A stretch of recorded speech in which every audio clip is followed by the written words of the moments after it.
王一博回国依旧保持风格，没有接到人去试玩隐身，回来还是整这一出。如今这么见外，让我们夸都没地夸，奈何我们豁嘴皮也勾搭不来王大漂亮。王一博用隐身的方式终结了这场让他开屏全球时尚圈的盛宴。去的时候接助理，回来的时候还是接助理。乐乐小黑推着满满的行李，大大的 logo 告诉我们，这趟品牌方出手不凡。法国鳄鱼、罗意威的纸袋妥妥的送来了不少的好东西。要知道王一博上身过的定会成为爆款，而机场的穿搭向来是备受瞩目的。而这趟巴黎之行，王一博却玩神秘，不再现身，让接机的人一头雾水。没办法，只能对着助理们一顿猛拍。看到乐乐拉着的行李，听闻托运的是滑板，果然出去一趟不带点东西回来，不符合王一博的性格。对于喜欢的东西毫不手软，就是买。只能说一句，不愧是你，王一博，干得漂亮，足够有话语权，有态度，这就是段位。机场可是品牌呈现的大好机会，多少明星艺人都会各种显示，而如今的王一博却不再受约束一般，直接给你玩隐身。由此可见，王大漂亮已经飞升。为什么会有这种情况？很多人不解，其实有多方面的原因。公众场合不应该出现过度拥挤的情况，容易造成混乱。再加上王一博实在是太红了，一出现就是关注度，如今低调一点反而好。与此同时，王一博作为我们门面担当，更是一个上交给国家的男人。他身体力行，响应号召，做一个良好的表率。这样的王一博值得点赞。不过我们还是要按捺住，未来看到新鲜大漂亮机会不多了，做好留守粉的准备。这孩子跟我见外起来，但就有10天半个月不应瞧见一丢丢的消息。时而你们整天想着怎么玩，各种热梗都给他见缝插针塞进去，这下好玩神秘隐身。王一博吸粉是真的厉害，这趟巴黎之行，国外的小姐姐们直接被真人给迷晕了。一个比利时小姐姐，她去巴黎时装周看了王一博，就是楼入场前门口那个戴粉色帽子的小姐姐。她终于见到了真人版王一博。她说，虽然看过很多他的照片和画面，但见到真人那一刻仍感到不可思议，因为真人好看100万倍。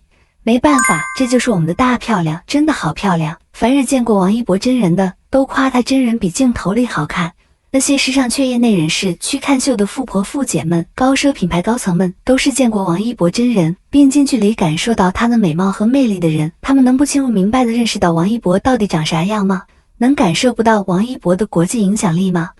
新华社专程发来祝贺，去了解了才知道，原来王一博的歌《万物可爱》入选的中国当代歌曲创作精品工程含金量那么高呀！要知道咱18大以来，国家级对文艺评奖数量进行了大幅度压缩，音乐歌曲类国家级评选仅有3个了吧？包括5年举办2届的中宣部精神文明建设5个1工程奖中的音乐板块，3年举办1届的文旅部群星奖的音乐板块，及这个在中国音乐金钟奖原创歌曲奖项取消后，目前中国音协主办的音乐创作领域最高奖项的当代歌曲创作精品工程听见中国听见你年度优秀歌曲。像王一博2024年歌曲从全国386首作品中脱颖而出入围评选流程，从申报到评选都非常严谨复杂，提前一点消息都没有。毕竟这可不是靠互联网声量和粉丝投票啥的产生的，是得到中宣部和中国文联的支持。中国音协主办，先由各省音协负责地方推选初选，再推荐到全国评选。光全国评选就有近150名专业评审，5到6轮的多轮评审。像公示后的最终入围歌曲，会有中国音协颁发纪念证书，也会有经费补贴，更多是国家级宣传库的后续宣传展示了。王一博货真价实的国家级认可的正式奖项又+1，毕竟真是咱妈严选的代表歌曲了。关键是很温暖、治愈又有力量的一首歌，从歌词到音乐制作都很用心。我爱初春，也会爱深秋，爱新鲜，也会爱陈旧，也会爱曾经失去的所有。我真的很喜欢这首歌，一个很微观的个人回忆角度，再加上王一博温柔声线，满满的对自己失去与遗憾的自洽和对生活的包容热爱，每次听都像给漂泊的自己找到一片宁静的心灵小舟。歌不就要能唱进人的心里吗？也难怪发行上市那会，专辑就4小时不到销量破100万张，并迅速登顶日榜、周榜、年榜，全方位的销量第一，甚至在海外 iTunes 榜上取得第7位。长尾到现在，光 Q 那个 Q 音乐单平台就累计售出546万多首，至今就前2天，各大文旅还在用万物可爱的方式打开春天，一轮轮还是互联网官媒流量密码呢。不仅仅是国家级音乐工程背书，更是既有流量热度又有思想深度的一首音乐代表作了啊！关键这也不是王一博的作品首次获得国家级奖项了吧？电视剧他有中国电视金鹰奖，电影作品上《热烈》和《长空之王》入选了第17届精神文明建设5个1工程优秀电影作品奖，连续2届金鸡奖18项作品提名，演技上既有最佳男配提名，也有影帝提名，成为首位入围金鸡影帝的95声演员，也难怪主旋律那么爱他了。不仅电影、电视、音乐等作品都拿得出手，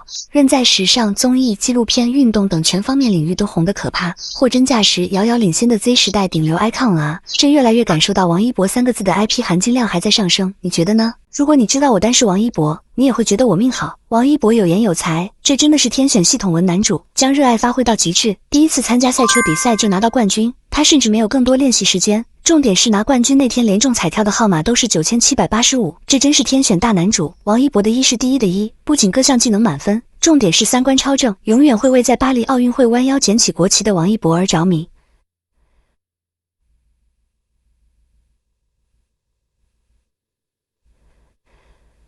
在爱国这件事上，王一博从来没有含糊过。明明有那么多奢牌代言在手，但出发前往巴黎时，王一博特意穿上印有国旗的安踏衣服。传递火炬时，看到国旗掉在地上后，立马弯腰捡起来，然后交给自己的助理保管。果然，爱国从来不是说说，而是体现每一个小细节中。其实早在刚出道的时候，王一博就时刻彰显爱国情怀。在韩务工时被韩国主持人说是韩国人，王一博严肃地用中文说自己是中国人，非是韩国人。要无风人一博风人，在综艺节目上被主持人挖坑提问，王一博也没有被带跑偏，而是强调自己的家乡是河南。完네一博신데 진구디엔데 음식 취향이 아주 토종이에요. 과연은牛肉汤拿酱있는데牛肉汤라고 있는데 예 맛있네 좀 비체스。刚出道时就把爱国放在心上，之后就更不用说了。发生新疆棉事件后，其他明星都在观望，待遇最好的王一博不惜第一个站出来，自掏腰包单方面和钩子解约。尽管被品牌方拉黑，王一博也从不后悔。不仅如此，在河南爆发洪水时，王一博不仅第一时间捐款，还亲自到灾区现场参与救援。行胜于言这4个字，王一博是真的做到。果然，爱上王一博就像呼吸一样简单。王一博让流量配得上正能量，难怪能得到官方的宠爱。就是说文化输出这方面，王一博真的太给力，主演的几部电影几乎都在海外上映，这是真得内娱长脸了。热烈刚刚传出要在韩国上映的消息，瞬间预约人数就超过200万，而韩国总人口数也才5000多万，足以见得王一博的海外影响力有多大。但最让国内网友解气的还是王一博主演的抗日电影《无名》。这部影片除了在北美、澳新、泰国和韩国等国家上映，收获到不错的口碑，更重要的是直接上映到小日子这里，重点是上映日期还定在东京审判纪念日这一天，难怪都在期待小日子看完电影后的感受。毕竟他们以前是怎么不愿意承认历史的，一想到小日子看到无名的场面后，想想就很解气。除此之外，王一博主演的电影《热烈》